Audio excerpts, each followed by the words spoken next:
Bonsoir à toutes et à tous. On se retrouve avec le Chouk Beno Gross, avec le docteur Michael Gross. Et ce soir, Parashat Bechukotai. Donc, on finit le livre de Vaïkra. Et surtout, on va parler de la dîme. Alors, c'est quoi la dîme? C'est Maaser Be'ema. De quoi il s'agit? Eh ben, c'est le thème du cours. Bechavod Michael. Oui, on avait du mal à traduire Maaser Behema. Euh, J'avais proposé la 10e bête à Yerushalayim, mais c'est pas, ça sonne pas bon. En tous les cas, dans le livre de Vaïgra, et on s'est concentré sur la parshanout en fonction de la halakha.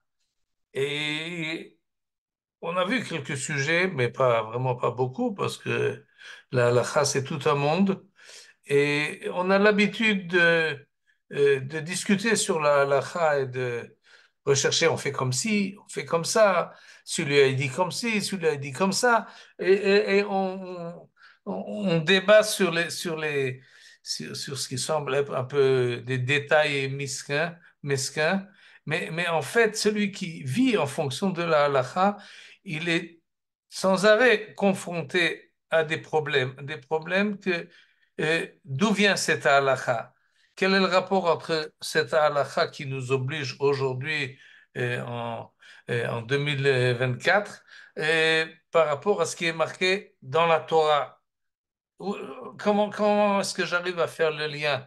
Quelle est l'idée qui se trouve derrière la halakha? Quelle est la raison d'être de ce principe ou de cette mitzvah ou même de ce détail-là? Et celui qui vit la halakha, c'est ces questions-là qu'il doit plutôt vérifier. J'ai oublié de fermer J'ai oublié de fermer ça. Voilà, fini. Euh, c'est ces questions-là de principe que le monde de la halakha, d'une manière constante, confronte la personne avec finalement la halakha. On l'accomplit pas parce que c'est marqué dans le Shulchan Aruch ou parce qu'un rabbin quelconque nous a dit c'est comme ça qu'il faut faire, mais dans le principe, c'est parce que ça provient de la Torah Shebirtav, ça provient de la voix divine. Et les rapports qu'il y a entre mon comportement journalier et détaillé avec la parole divine, c'est ça la question en fait qui accompagne tout celui qui respecte les lois de la halakha. Alors, on a vu certaines choses concernant ce monde-là de la halakha, surtout dans la dynamisme qu'il y a et les problèmes qui nous mènent au gvulot, aux endroits où on doit faire des distinctions précises. Par exemple, on a parlé de la pureté, on a parlé de la shonara et son rapport avec la galoute et la geoula, on a parlé du korban Pessah. Si on peut l'amener aujourd'hui, on ne peut pas. Et qu'est-ce qu'on a encore parlé? J'ai fait la liste, on a parlé de la capara. Celui qui a fait une faute, comment est-ce qu'il peut réparer sa faute? Est-ce que c'est faisable ou c'est pas faisable? On a parlé également, et est-ce qu'on peut obliger quelqu'un à propos euh, à faire une mitzvah? Ou comment est-ce qu'on le force à faire quelque chose alors qu'en principe, toutes les halachot, on doit les faire de bon gré et avec un bon sentiment. On a parlé des mitzvot, des chumrot, on a parlé des kavanas. Et aujourd'hui, on va parler de la dernière mitzvah qui se trouve dans le livre de Vaïkra. Après cela, on pourra dire Chazak, Chazak, Venit Chazek et je fais monter donc le texte qu'il faut. Le voici. On va l'agrandir évidemment. Et il s'agit d'une mitzvah spéciale. Toutes les mitzvot sont spéciales et chacune nous amène à réfléchir. Et c'est sans doute ça l'essentiel. Et ça s'appelle Maaser Be'ema. Et je commence par le début de la paracha, mais très rapidement nous allons passer à la fin. Ça, c'est le premier verset. Ça, ce sont les derniers versets. Et ensuite, en suivant le livre qui s'appelle Sefer Achinour, dont on parlera dans quelques instants, il nous donne dîner à mitzvah, comment est-ce qu'on accomplit cette mitzvah-là qui est marquée dans le texte de la Torah.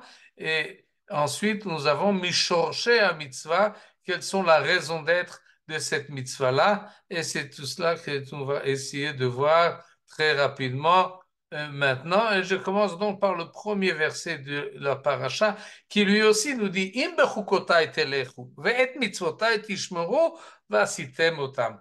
Si vous vous conduisez selon mes lois, si vous regardez mes préceptes et vous les exécutez, alors qu'est-ce qui va se passer? Alors là, j'ai sauté au verset 12. Vous pouvez voir vous-même dans la paracha tout ce qui découle de ce qu'on fait. Si on fait les mitzvot, quel monde extraordinaire nous n'aurons pas de problème. Et avec la pluie et le beau temps, nous n'aurons pas de problème et au niveau de la calcala, de l'économie nationale, nous n'aurons pas de problème au niveau de la sécurité ni de disputes internes. Tout sera, si vous conduisez selon mes lois. Et là aussi, c'est une grande question. Comment ça fonctionne exactement? C'est le rapport entre l'observation des mitzvot et des préceptes et comment ça influence notre vie ici terre. Mais en fait, à la fin de toutes ces promesses, il y a marqué Vita larti betochachem, je me complairai au milieu de vous, comme ça c'est traduit, Vita larti, j'irai, je me promènerai, je serai parmi vous, Vaiti lachem l'Elohim, Vatem tiyu li le'am, vous serez mon peuple et moi je serai votre divinité. Cette expression Vita larti betochachem, on va la revoir à la fin et dans une heure à peu près, et une interprétation, comment est-ce que la présence divine se retrouve dans notre existence, puisque c'est ça qui est marqué, Vitalarti betochachem, mais on va quand même passer à la fin de la paracha. Là voilà, une mitzvah de 2 versets, et on a encore un verset qui conclut l'ensemble des mitzvot du livre de Vaïkra. Et les 2 versets qui concernent ce maaser behema, la dîme des animaux, nous dit les choses suivantes dans le langage de la Torah. וכל מעשר בקר וצאן, כל אשר יעבור תחת השבט, העשירי יהיה קודש לשם. לא יבקר בין טוב לרע, לא ימירנו, ואם המר ימירנו ויהוא ותמורתו יהיה קודש, לא ייגאל. 2 versets qui, comme toutes les mitzvot de la Torah, ne rentrent pas dans tous les détails pratiques qui peuvent se poser dans le courant de la vie et des générations, mais le principe y est, et on nous dit comme principe qu'il faut donner la dîme, quel qu'il soit, v'chol ma'asar, tous les dîmes, bakar vatson, il s'agit d'une dîme, d'un dixième qu'il faut donner concernant bakar, vatson. Bakar, c'est le gros bétail, vatson, c'est le menu bétail. Kol asher ya'avor tachat hashavet. Tous les animaux qui passeront sous la verge du berger, oui, sous le bâton du berger, à Syrie, le dixième sera consacré à l'Éternel, à Assyrie et Kodesh Lachem. Et ça, c'est le grand principe. Donc, il faut, d'une manière générale, si on comprend le pshat du verset, on ne comprend pas encore tous les détails, mais on va tout de suite voir de quoi il s'agit. Mais il est évident que si j'ai un troupeau, eh ben, un dixième du troupeau doit être donné à Kadosh Baruch Hu. Lo yevaker dans le verset 33, on n'examinera point s'il est bon ou vicieux, c'est-à-dire il est défectueux. Si celui que j'ai proposé à amener à Kadosh Baruch Hu, il est bon ou il n'est pas bon. Peut-être qu'il boite, peut-être qu'il a un œil qui coule. C'est bon? C'est pas bon? Oui, ça va. On n'examinera point s'il est bon ou vicieux. On ne le remplacera point. C'est ça que tu as choisi, c'est ça que tu prends. Si toutefois, et si toi-même tu le remplaces, alors lui et son remplaçant seront également Kodesh, seront également saints. Lo yigael, c'est traduit ici, selon la halakha, il n'y aura pas de rachat, c'est-à-dire tu ne donnes pas de l'argent à la place, ou tu n'achètes pas. Et point final, tels sont les commandements que l'Éternel donna à Moïse pour les enfants d'Israël au mont Sinaï, et c'est mont Har Sinai, se rappelle du mont Sinaï et finit le livre de Vaïkra, Chazak, Chazak, Venit Chazek. Donc ça, c'est la mitzvah. Comment est-ce qu'on la met en pratique? Qu'est-ce que je ne sais pas si vous êtes des éleveurs de moutons ou de vaches, mais si vous l'y étiez, ce verset-là n'est pas simple à comprendre dans la pratique. Alors évidemment, il faut la Torah et Sheba'al Peh qui rentre dans les détails et qui nous explique la pratique des choses. Et c'est ce que l'on va voir là tout de suite. Il faut tout de suite dire qu'on fait là un grand saut. Parce que ça, c'est la Torah de Moshe, et ça, c'est le Rambam, Rabbi Moshe ben Maimon. Et on a sauté sur le Talmud, sur la Mishnah, sur le Talmud, oui, le Talmud a été finalement rédigé au 5e siècle. Et Rambam, c'est le 12e. Alors, il se fait passer entre-temps beaucoup de choses, mais finalement, celui qui nous résume tous les halachot, c'est le Rambam. Et là, c'est l'occasion de faire une remarque. Le Rambam et le monde ilchatique du Rambam, tous les détails qu'il nous donne, découlent des mitzvot de la Torah. C'est pas évident parce que dans le Shulchan Aruch, c'est pas comme ça. Je m'explique. Si vous ouvrez le Shulchan Aruch de Rabbi Yosef Karo, vous ne trouverez pas Ilchot Bechorot, tout ce qu'on va étudier là maintenant, ça ne se trouve pas dans le Shulchan Aruch. Pourquoi ça ne se trouve pas dans le Shulchan Aruch? Parce que le Shulchan Aruch n'est pas écrit pour nous dire comment on fait toutes les mitzvot de la Torah. Non, le Shulchan Aruch nous décrit qu'est-ce que fait un juif qui veut respecter la halakha. Il arrive au 15e siècle, 16e siècle, il dit voilà ce que font les juifs.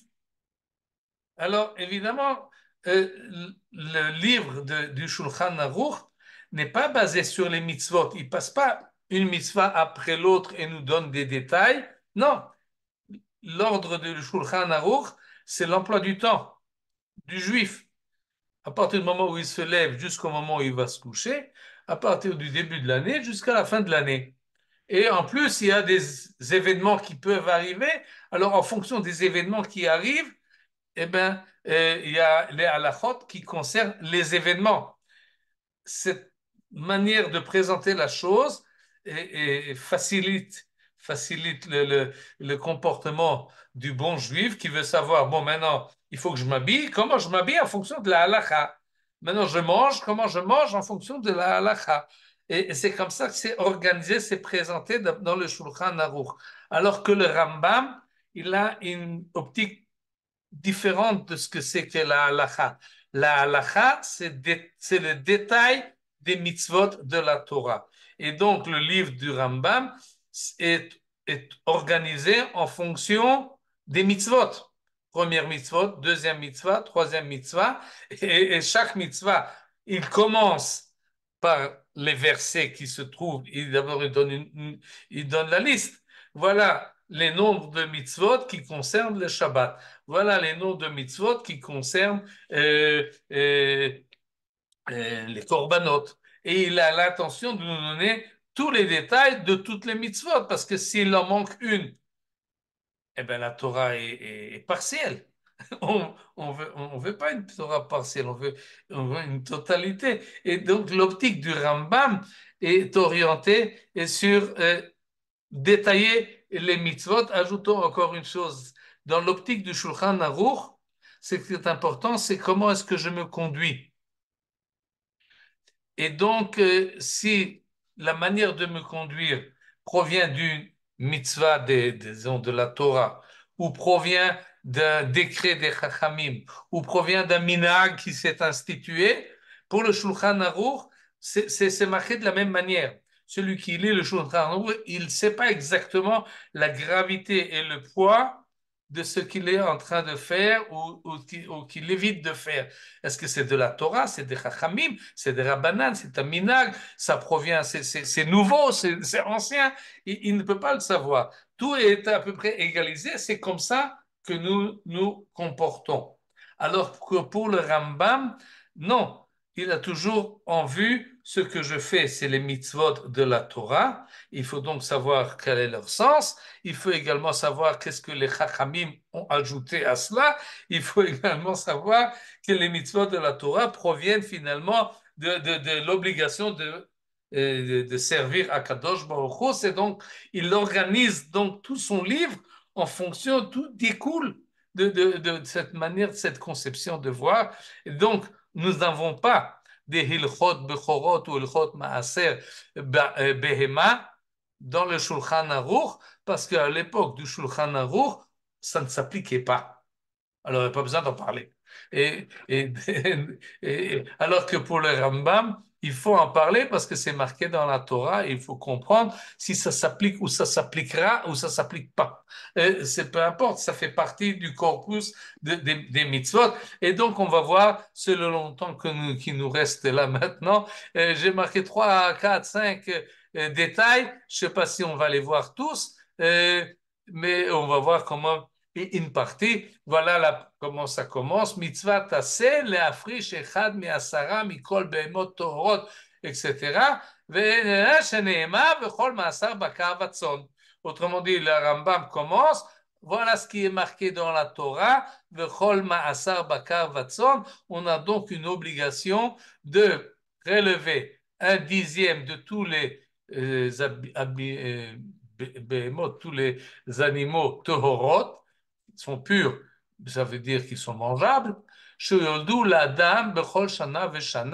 Chaque année, et on voit le troupeau, et ceux qui sont nés cette année-là, eh bien, un dixième, je devrais donner, et cette mitzvah-là ne concerne uniquement que Bakar Vatson, comme c'est marqué dans le verset.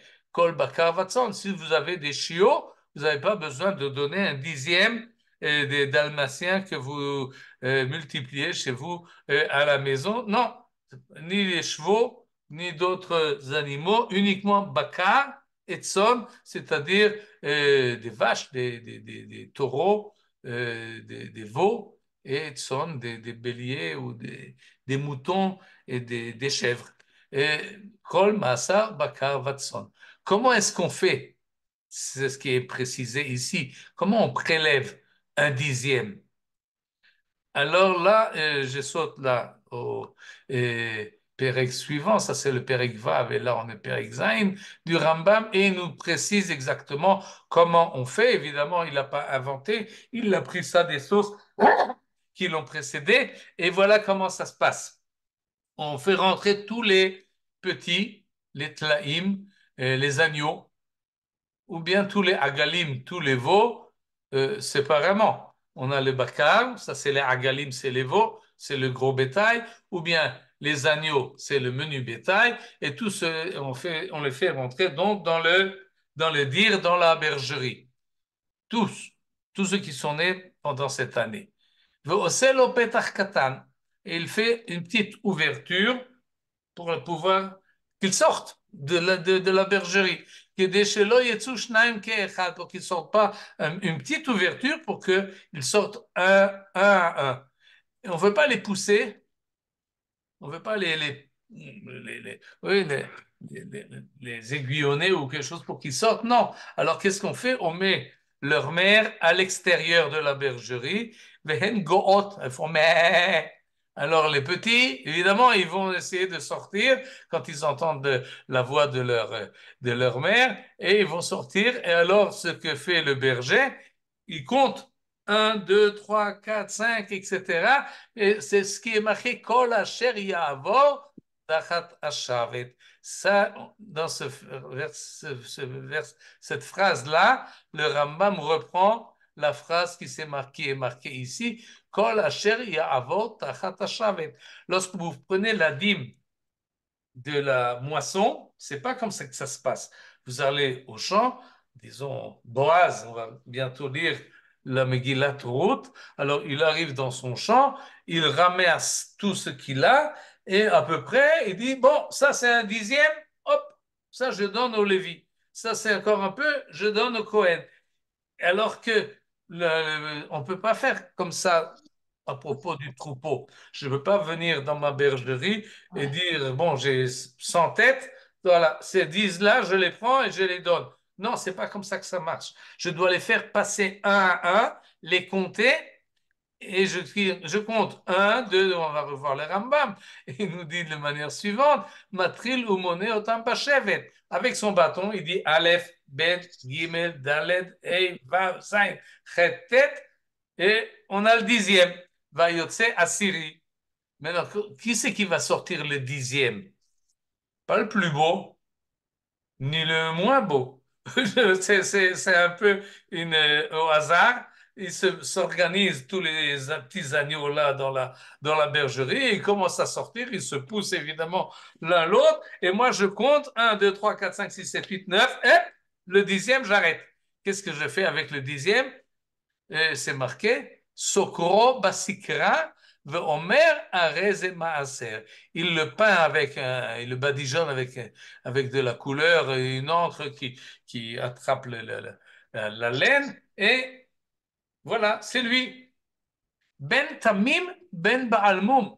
Qu'il soit sans défaut ou qu'il soit vicieux, comme on l'a traduit le traducteur du verset. On n'examinera point s'il est bon ou vicieux. Vous voyez que le Rambam suit exactement l'ordre du verset. Et non, ça c'était ça, c'est celui qui a été choisi. Une fois que et je continue et je fais avec tout le troupeau, tous les nouveaux. Si j'ai plus que 10, ben, ça continue.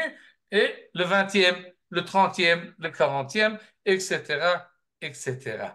Et ça, c'est quelque chose de spécial qui évidemment a des conséquences parce on a dit dans le verset, Assyrie, et là, c'est très clair. Assyrie, le dixième, ce qui, donc, ce qui appuie la halakha, qu'on doit compter. Parce qu'il n'y a pas le dixième si je ne compte pas jusqu'à 9. Alors, je dois un, 2, 3, 4, 5. Ça, c'est le dixième. Celui-là, qu'est-ce qu'on va en faire? Il est Kodesh Lachem. Mais s'il est Baal Moum, il a un défaut, je ne peux pas l'amener comme sacrifice. On n'amène pas un sacrifice défectueux. Qu'est-ce que j'en fais? Comment ça se passe? Qu'est-ce que je fais avec cet agneau-là qui est le dixième? Pour cela, on passe à la Cha Daled. Et voilà ce que nous dit le Rambam. Vedin maaser behema, la loi concernant le maaser behema, en considérant que l'agneau est apte à être sacrifié, chez Nishrat Ba'azara, effectivement, on fait la shrita, on l'immole dans la cour du Bet Amikdash, Zorkim et Damo Zrika Achat Keneged Ayesod, le sang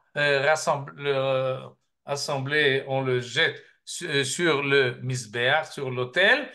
Une partie, on amène sur l'autel et on le brûle. Mais l'essentiel, Ushar Abassar Nechal la Be'alim Birushalayim. Le reste de la viande de cet agneau, donc tous les dixièmes, un dixième du troupeau, ce qui n'est pas peu. Et quand on a un grand troupeau, tout ça va être mangé par les propriétaires à Jérusalem. Et ça, c'est le Maaser Behema, comme le Maaser Sheni dont on a parlé la semaine dernière. Oui, un dixième, on donne aux Lévites. Mais un autre dixième, ou bien on donne aux pauvres, la troisième et la sixième année, ou bien on la mange à Jérusalem. Et c'est ça qu'on fait avec le Maaser Behema. On l'amène à Jérusalem et on le mange là-bas. Ve'en la Kohanim klum. On donne rien au Kohen. C'est pas comme les autres korbanot qu'il faut donner une partie au Kohen. Non, on a une petite partie est brûlée sur l'autel et l'essentiel, kulo la be'alim, comme le korban Pessah dont on avait parlé, et c'est comme ça que ça se passe. Et la suite, on va tout de suite la voir, mais d'abord, je vais vous montrer un verset du livre du Devarim. Parce que amener cette viande à Jérusalem, on ne l'a pas dans notre paracha. C'est pas marqué. on l'a vu, les deux versets concernant cette mitzvah-là, il n'y a pas marqué du Yerushalayim, il n'y a pas marqué non plus la makom asher yifchar Hashem, ou kitavo el haaretz, lorsque vous viendrez dans le pays, etc. Non, Yeh Kodesh, il sera consacré. Alors, on ne savait pas exactement cette consacration, comment ça se passe, mais pour cela, nous avons un autre verset dans le livre de Dvarim, au chapitre 12, qui nous décrit d'une manière très précise כי אם אל המקום אשר יבחר השם אלוקיכם מכל שבטיכם לשום את שמו שם, לשכנו תדרשו ובאת שמה. L'endroit que je choisirai. Et dans la Torah, tout le monde le sait, il n'y a pas Jérusalem qui a été choisi. L'endroit qui est choisi est resté flou, un peu comme l'endroit choisi pour Abraham, El Hamakom, que je te montrerai, va vers le pays que je t'indiquerai, vers le mont de Moria où je te montrerai. Là aussi, le peuple juif traverse le désert. Il ne sait pas exactement quel est cet endroit qui va être choisi par Akadosh Baruch Hu, mais une fois qu'on est là-bas, et une fois qu'il a été choisi, Yerushalayim, Ir HaKodesh, qu'est-ce qu'on fait là-bas? Va'avetem shama olotechem, vezivrechem, ve'et masorotechem. Donc, il est explicite que les maasrot, les dîmes, on peut traduire, vous les amènerez là-bas à Jérusalem. Pourquoi c'est au pluriel? Rabbi Akiva nous a expliqué, parce qu'il s'agit de Maaser Sheni, concernant les plantations de blé et d'orge, etc., que nous avons récoltées, et il s'agit de Maasa Behema, de 1/10 du troupeau. Tout cela, vous l'amènerez. Aujourd'hui, on le sait, c'est à Jérusalem. Et qu'est-ce qu'on va faire là-bas?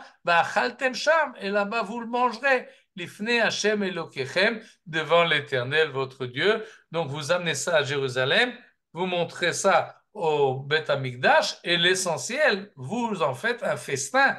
Il faut le consommer, et on ne le mange pas tout seul. Usmartem, d'abord, ça se fait dans la joie. Atem uvatechem, asher berecha, Hashem Elohecha, avec toute la famille. C'est tout un teke, c'est toute une cérémonie, c'est toute une fête finalement, lorsque la famille monte à Jérusalem avec 1/10 de leur gain et de leur.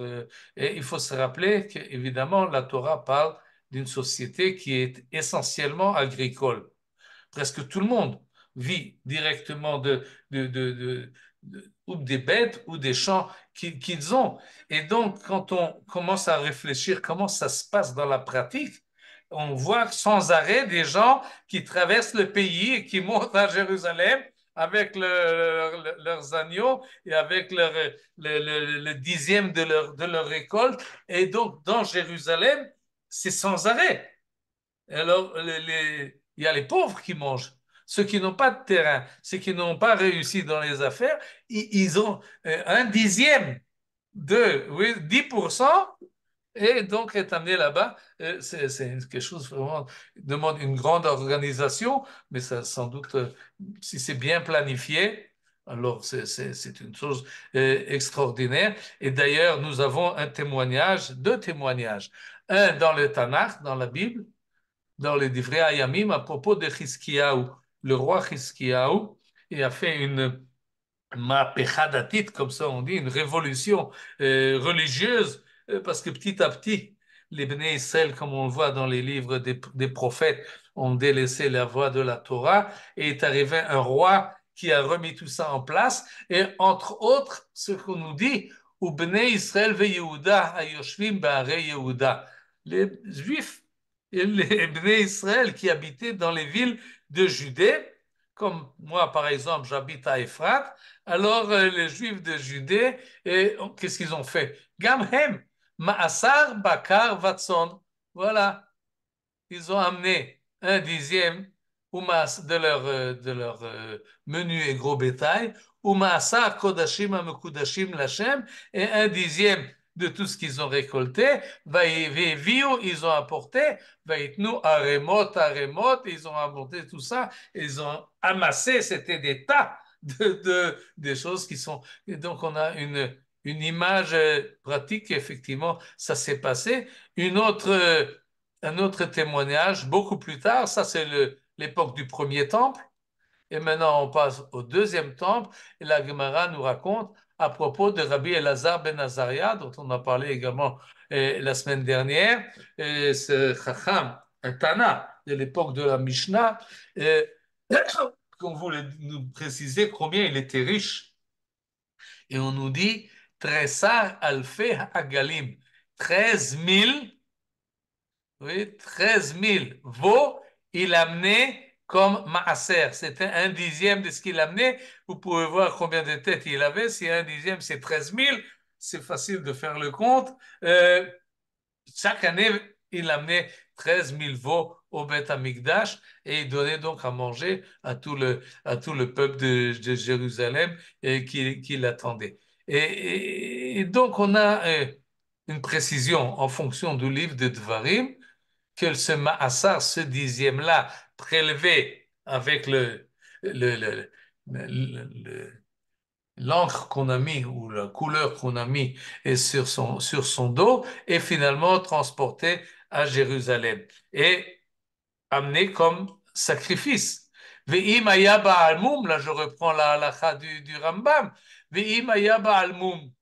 Et s'il était maintenant cet agneau qui a été choisi, eh bien il est ba'almum, c'est-à-dire il a un défaut. On ne peut pas l'amener au Beth Amikdash, on ne peut pas l'amener sur l'autel. Et quand ben shenafal bomum, ben sheifrishu batchala bimumo, c'est-à-dire peut-être en chemin, il a eu un problème, il boite parce qu'il a fait le chemin. Mais il est possible également que dès le départ, en sortant de la bergerie, il a déjà été, même à sa naissance peut-être. Alors, on ne peut pas l'amener au Beth Amikdash, nous dit le Rambam, Arezen et Echal, Bechol Makom, et on peut le manger partout. Autrement dit, j'ai choisi mon dixième, mais le dixième, je ne peux pas l'amener à Jérusalem, alors je le mange là où je suis. Et donc, à Syrie et Kodesh, vous voyez que c'est pas exactement comme ça, c'est très fluide comme halakha. Et d'ailleurs, par la suite, les chachamim ont fait beaucoup de coulottes, beaucoup de facilités pour décider que tel agneau a effectivement un moum, il a un défaut. Et on peut être mahmir, on peut être mekel. Qu'est-ce qui est un défaut? Il a une égratignure sur l'oreille, bon, alors il reste là. Et donc, c'est très, très disons, dépendant des chachamim. Et comment est-ce qu'on va pratiquer dans la pratique cette image-là de 13 000 veaux apportés par Rabbi Elazar ben Azaria, c'est sans doute exagéré. Guzma be'alma, et je me le permets de le dire parce que le chiffre 13 000 est souvent employé, comme on dit aujourd'hui, il a des millions, sans vraiment vérifier si c'est exactement le chiffre adéquat. On veut dire qu'il a amené énormément. Et donc, c'était vraiment exagéré. Mais vous voyez que quand même, c'est une halakha importante. Et si vous pensez que aujourd'hui c'est pas applicable, vous qui êtes ici en Eretz Israël, ou même vous qui nous voyez maintenant à Paris, je ne sais pas si vous avez une bergerie, mais si vous êtes en Alsace et vous êtes vendeur de bestiaux, eh bien à ce moment-là, vous êtes obligé également de Ma'asar Behema. Regardez ce que nous dit le Rambam.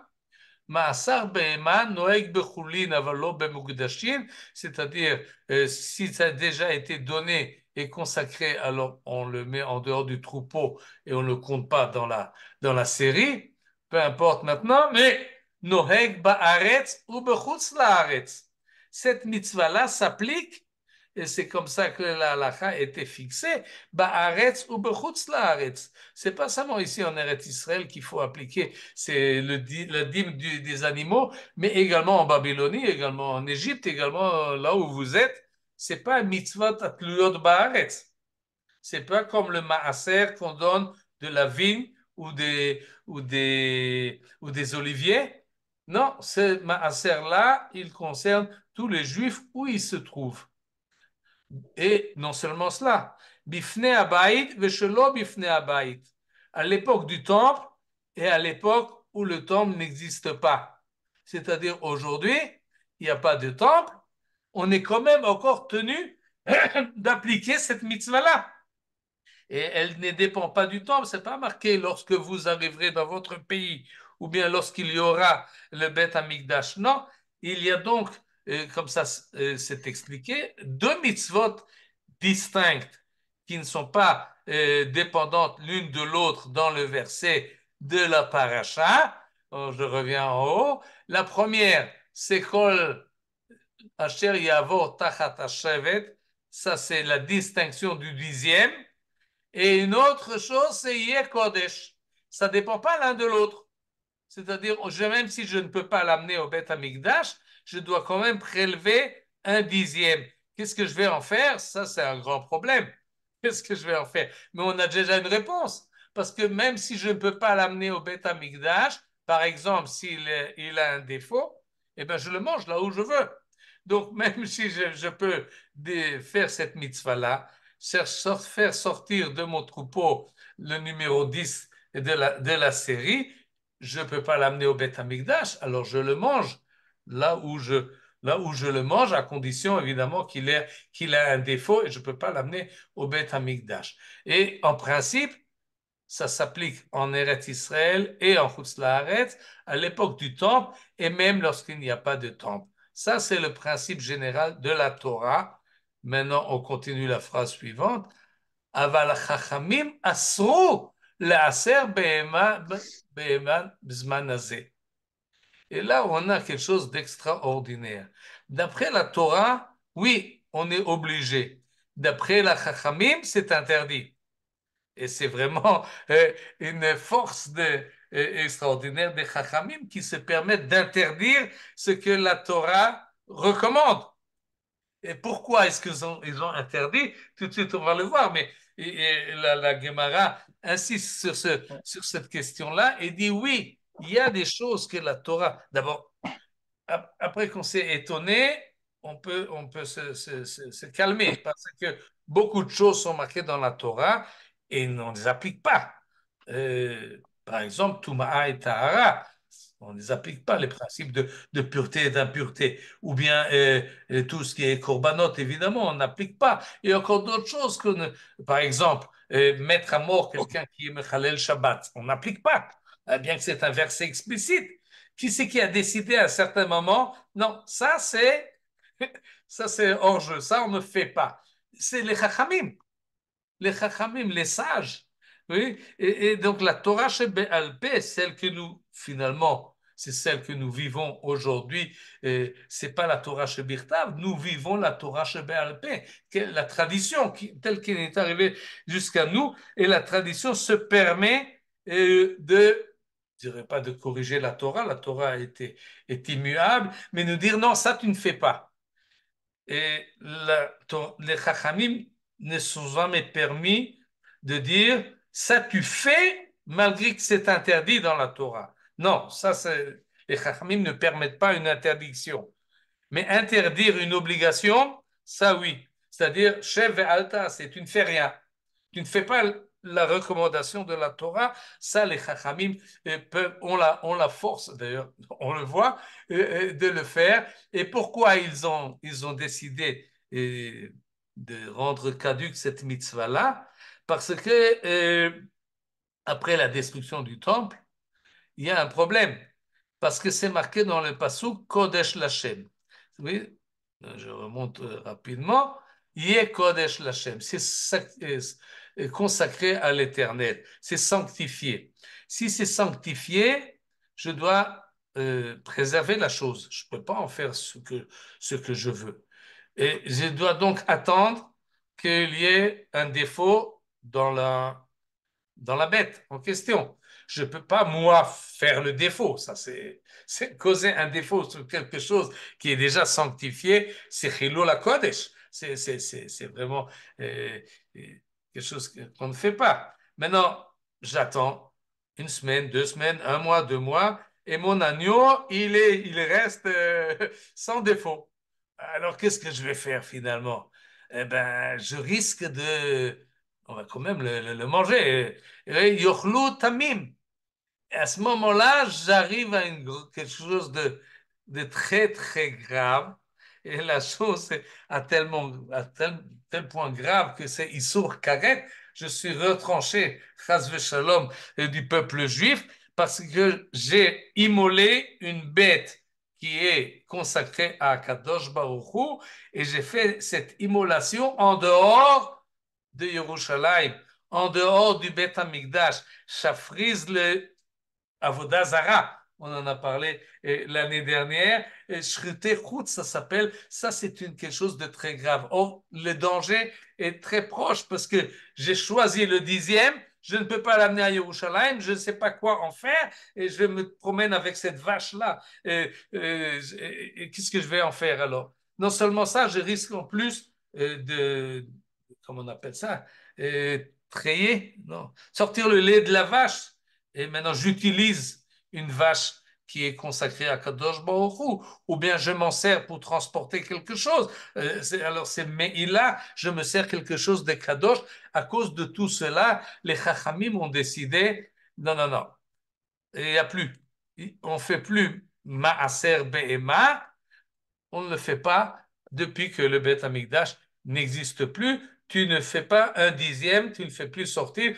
Donc, les vendeurs de bestiaux en Alsace, calmez-vous, vous n'êtes pas obligés de le faire. Mais si vous le faites quand même, oi, oi, oi. Alors là, vous devez faire très attention. Ve'im avar ve'asa bizman hazeh, un rezé maaser, ça compte. Ve'yochal bemumo, il faut attendre donc pour le consommer ou pour s'en servir, il faut attendre qu'il ait un défaut. On ne peut pas faire autre chose. On ne peut pas non plus faire transporter comme on fait et parfois la kedusha sur de l'argent. Loïgaël, c'est marqué dans le verset. Loïgaël, c'était voilà. Oui, Loïgaël, on n'a pas le droit, il n'y aura point de rachat. Donc on ne peut pas.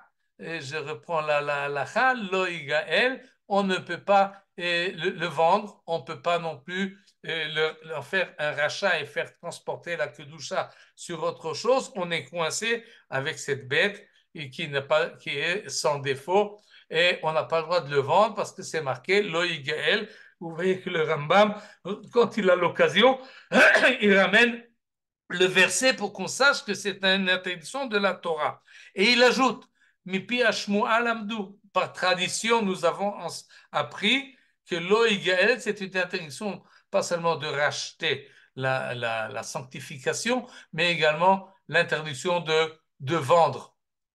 Et il ajoute, Veir Eli, et il me semble, si on le vend quand même, ça compte pas. Tu peux pas vendre. C'est-à-dire celui qui a acheté, c'est pas à lui. Ça ne sert à rien. C'est comme s'il achète quelque chose qu'on ne peut pas acheter. Et vous voyez, et c'est là-dessus que je vais insister, que le Rambam, d'une manière courante, et toujours, il nous fait cette distinction. Qu'est-ce qui provient du verset? Qu'est-ce qui provient de la tradition orale et qu'est-ce qui provient des conclusions que lui-même est arrivé. La même chose dans la halakha suivante, midivre sofrim asur le mocho ba'almum va'afilu shachut. Je ne vais pas m'attarder là-dessus, mais simplement pour faire la remarque qu'il précise chaque fois si l'interdiction est toranique ou si l'interdiction est des chachamim, d'où elle provient. Kav'u chachamim, là-dessus, on va quand même s'attarder un instant. Les Chachamim ont décidé 3 fois par an, on rassemble donc le troupeau dans la bergerie et on fait cette procédure de en sortir un 10e. Quand est-ce qu'on fait cela? 3 fois par an, 15 jours avant Pessah 15 jours avant Shavuot et 15 jours avant la fête de Sukkot. Et ces moments-là ont un nom, on appelle Goren Maaser Behema. Conclusion, nous avons trois Goren comme ça, trois granotes au pluriel. Le premier, c'est le dernier jour du mois de Hadar, 15 jours avant Pessah. Le second, c'était hier, avant-hier. Shloshim vechamisha misfirat haomer. On compte le 35e jour de l'Omer. Hop, il y a une grande cérémonie, on fait sortir le 10e et également le dernier jour du mois d'Elul, 15 jours avant Sukkot. Velama kavu agranot beyamim elu. Et pourquoi ces jours-là spécialement? Pour que on puisse avoir des bêtes présentes pour tous ceux qui vont maintenant monter à Jérusalem et ils vont vouloir manger à Jérusalem, les pèlerins ils veulent manger, ils veulent acheter pas acheter, ils n'ont pas besoin ils peuvent acheter quoi? Ils peuvent acheter le reste du troupeau. Mais les dixièmes, si on les amène déjà à Jérusalem, ils pourront le manger. Et le reste du troupeau, on peut maintenant le vendre parce que j'ai donné déjà ma maaser, bien que j'aurais pu vendre le reste du troupeau encore avant, mais ça, il ne le faisait pas. Par amour de la mitzvah, on ne vendait pas les bêtes avant d'avoir donné maaser. Et là, je m'arrête, bien que le Rambam nous a donné encore beaucoup de détails concernant cette mitzvah-là. Vous voyez comment les choses passent de la Torah Shebirtav jusqu'au Rambam, en passant par toute la tradition de la Torah Shebe'al Peh. Je m'arrête pour conclure avec Shorshei HaMitzvah, pardon, cette mitzvah-là, qui est vraiment un peu spéciale. À quoi ça rime? Finalement. Pourquoi est-ce qu'elle existe? Quel est le sens de la chose? Quelle est la racine, si je traduis littéralement de la chose? Ou tamé à mitzvah, la raison d'être de cette mitzvah, une raison d'être que d'après le Sefer HaChinuch, qui est un livre du XIIIe siècle, sans doute du Beth Midrash du Ramban, de Nachmanide, bien que la halakha, il le ramène du Rambam, mais ses idées, il le ramène plutôt de Rabbi Moshe ben Nachman. Et il nous précise d'ailleurs à la fin de notre paracha que les idées qu'il propose, c'est des idées qu'il a choisies pour bien éduquer son fils et le renforcer dans l'accomplissement des mitzvot et qu'il comprenne que les mitzvot, c'est quelque chose de bon et de bien. Et même si les idées qu'il développe ne sont pas toujours la vraie raison ou la seule raison de la chose, mais c'est une raison possible et ça rapproche son fils. Il a écrit ce livre-là comme cadeau de bar mitzvah à son fils. Et il donne par exemple, il dit, les médecins savent quelles sont les facultés spéciales de chaque fruit et de chaque herbe du point de vue de la médecine. Mais celui qui aime manger une pomme, même s'il ne sait pas les raisons médicales et les apports médicaux de ce fruit, il pourra quand même en profiter du bon goût. Alors, là aussi, il amène du bon goût à la mitzvah, même si évidemment, elle a encore d'autres raisons d'être.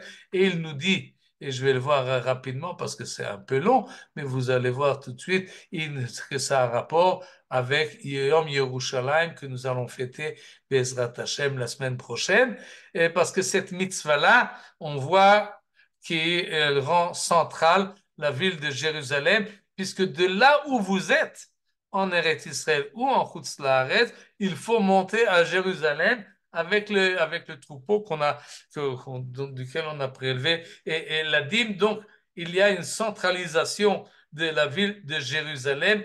C'est très important. Pourquoi c'est très important? Vous pouvez vous imaginer à cause du Beth Amikdash.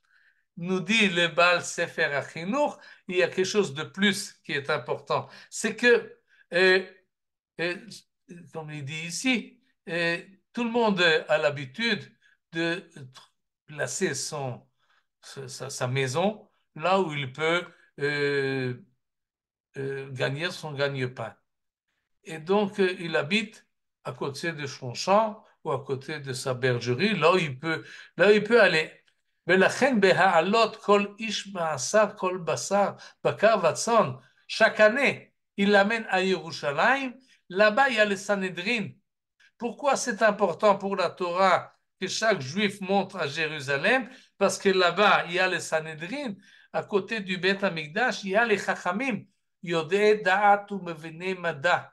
Il y a des gens intelligents, il y a des gens sages, il y a des gens érudits, et ceux qui montent déjà à Jérusalem, eh bien, ils montent plusieurs fois pour leur Maaser Bakar Behema, pour le Netar Revaï, ils montent pour le Maaser Sheni dont on a parlé. Alors, de toute façon, il ira, lui, le propriétaire de tout cela, ou bien il va y envoyer un de ses enfants, mais ceux qui montent à Jérusalem, eh bien, ils auront l'occasion d'étudier la Torah eux-mêmes ou leurs enfants. Et donc, grâce à cette mitzvah-là, qui oblige chacun à arriver à Jérusalem, mitorkach, yeh bechol bait ou bait mikol Israël, ish chacham yodea Torah. De cette manière-là, le paysan, celui qui toute l'année est occupé dans son champ, et c'est du travail, où il est occupé dans sa bergerie ou dans comment on appelle ça, dans son réfait à l'étable.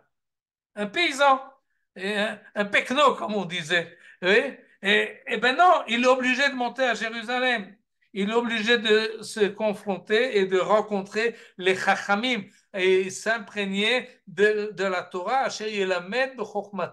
Et quand il revient à la maison, eh ben, il va raconter ce qu'il a vu, il va raconter ce qu'il a appris et il enseigne à toute sa maisonnée de cette manière-là, Timale Haaretz Dea et Hashem, de cette manière-là, l'intelligence et la connaissance de la Torah et de la Kadosh Baruch Hu va remplir l'ensemble du pays. C'est pas une élite qui se trouve à Jérusalem et qui est enfoncée dans leur académie, mais il y a un rapport entre toute la périphérie et l'endroit, le Sanhedrin, où on enseigne la Torah. Et il ajoute comme remarque que sans cela, alors même s'il y a un chacham, ou même plusieurs dans une ville, alors qui c'est qui va aller écouter un cours une fois par semaine? Personne.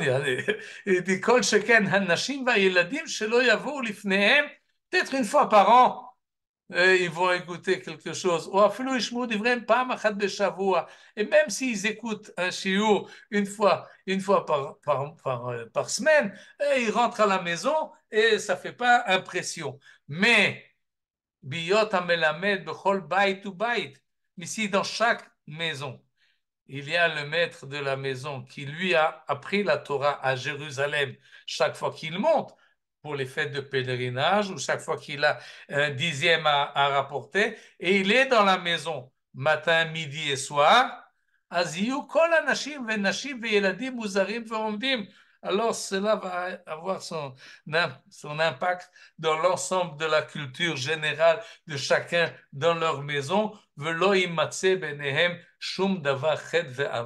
Et tout le monde saura comment se comporter, qu'est-ce que la Torah nous demande, et tout le monde connaîtra la loi et pourra l'appliquer. Et de cette manière-là, on conclut avec le premier verset de la paracha, Venatati mishkani betochechem. On s'est posé la question tout au début, comment est-ce que la présence divine arrive si vous gardez mes mitzvot?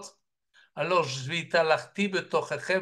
serai parmi vous. Qu'est-ce que ça signifie? Comment je suis parmi vous?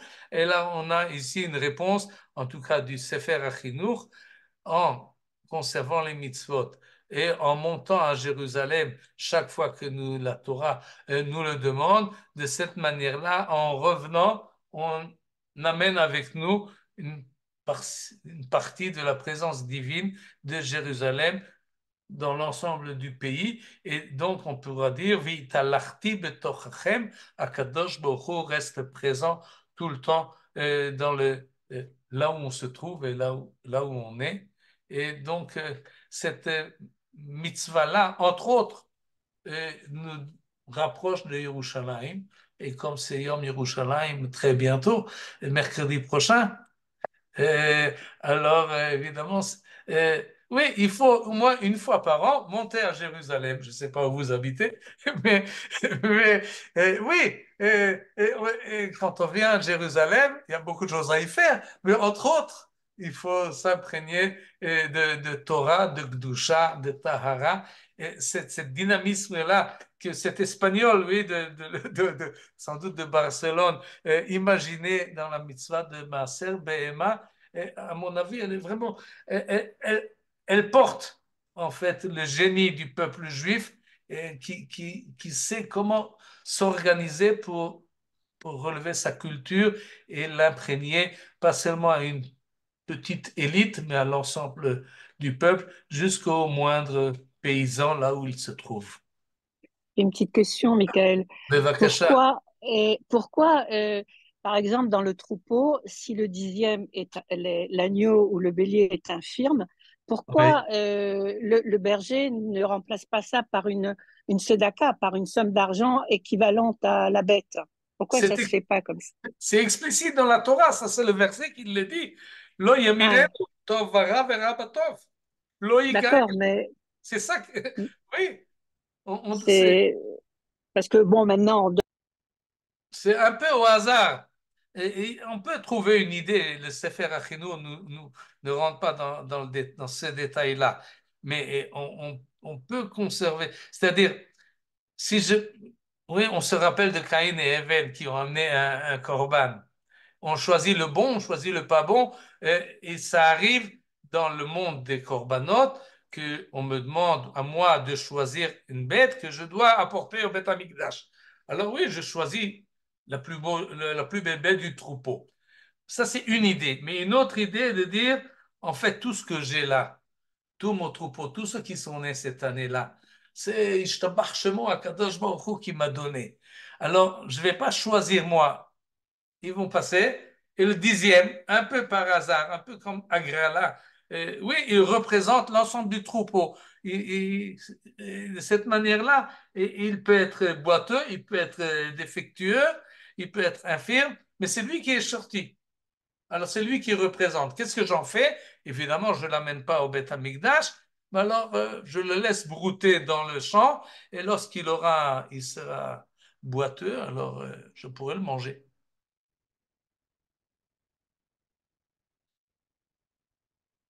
On vous entend pas, Annette. Non, votre micro est fermé. Voilà. pardon, La chose j'ai la dit c'est plus comme, importante, pardon, la chose la plus importante, c'est que c'est le début de l'enseignement. C'est-à-dire, comme vous avez dit, on n'est plus des pecnos. Quoi qu'il arrive, toutes les lois sont faites pour qu'on devienne des gens instruits. C'est Oui. merveilleux. Et Ah, c'est l'étonnement de la Gola, du monde de la Gola, où ils ont été, ils ont commencé chez Charlemagne à mettre les enfants à l'école obligatoire. Mais avant ça, ils étaient complètement ignorants. Et ça, c'était oui. vraiment. Analphabète, effectivement. Moi, Oui. je crois que ça a été cette histoire cette dîme, c'est un moyen absolument extraordinaire, inventé par Dieu et pas par les hommes, pour nous obliger à étudier. C'est extraordinaire. C'est vraiment, à chaque fois que j'entends ça, et ma mère enseignait à des gens qui comprenaient enfin pourquoi on était instruit. Parce que Dieu nous a dit, apporte-nous le dixième de ton truc et viens étudier à Jérusalem. Si tu viens pas, ben, tu seras un pecno. C'est extraordinaire. C'est de l'ironie, ironie dans la Torah. alors moi je reviens sur, excusez-moi, je reviens sur le côté infirme. C'est comme le Cohen à l'époque du temple, quand il avait une infirmité, Oui, elle a été exclue. il travaillait dans une salle discrètement, mais il était quand même Oui, travaillé là-bas. là aussi, Il l'infirme, était on n'amène infirme. pas. On n'amène pas un anneau infirme au Beth Amikdash. Non, c'est pas respectable. Mais c'est lui qui a été choisi quand même. Et on a des tendances démocratiques. On peut apprécier la chose. C'est lui qui a été choisi, c'est lui qui est sorti le dixième. Le canard Euh, boiteux qui est oui, accepté. oui, c'est quand même lui. Il a sa Ouais. place. D'accord. Ça c'est des idées qui me viennent à la tête, mais finalement, oui, il y a également cette chose-là dans ce dynamisme-là. תודה רבה, מיכאל. Koltou. Et il y a va. un autre, Oui, oui, monsieur Pardon. Tré. je vous parle depuis Jérusalem. Ah, très bien. Dans le service de Yom Kippour, Umtkane Tokef, il y a cette même idée qu'on passe, alors ce sont les péchés qui passent sous Ah, le bâton du berger. c'est les hommes qui passent, comme Alors, Ma'avir Tsono Tachat Shifto, voilà. oui. Quel Ma'avir? Oui, oui. C'est pas les fautes, Alors, c'est c'est nous. pas- Nous sommes les bêtes, oui. Bien oui, fait. Retire Très bien. tout le liquide. Et après, jette la boîte. Oui, oui. et donc il y a un espèce de rapprochement, enfin, Oui, oui, entre c'est les la hommes. même image d'un troupeau qui passe sous le bâton du berger. Là, c'est le bâton d'Akadosh Baruch Hu qui vérifie chacun et qui voit chacun. Mais dans le cas de Maaser Behema, lo yevaker. Il faut pas, le berger, il apprécie tous. Tout le Mm. monde passe, et même celui qui a un défaut, il passe. Mais le rapprochement, vous avez raison. Mm. Enfin, c'est inspiré de là, Euh, de cette phrase. de cette phrase-là, oui. Tachat Mm. Shivto, c'est c'est la même phrase. Oui. Mm. Toda Rabba. Merci beaucoup. Merci beaucoup. Shabbat Koltou, Shalom. Shabbat Shalom. Et Shabbat mercredi Shalom. prochain, nous nous retrouverons avec le livre de Bamidbar, avec un autre Parshan. Vous verrez déjà la semaine prochaine. Surprise, C'est la surprise. surprise. Surprise. Oui, c'est surprise, surtout qu'il s'appelle Sforno, alors c'est une surprise. Mm. C'est un grand. Shabbat Shalom. Shabbat Shalom. Shalom, Merci Michael. beaucoup. Litrot. Shalom. Merci d'avoir visionné cette vidéo. Je vous invite à vous abonner à notre chaîne InMode pour plus de replays, de conférences, de cours, d'interviews. Cliquez sur le bouton juste ici et vous êtes abonné à l'InMode. À très bientôt.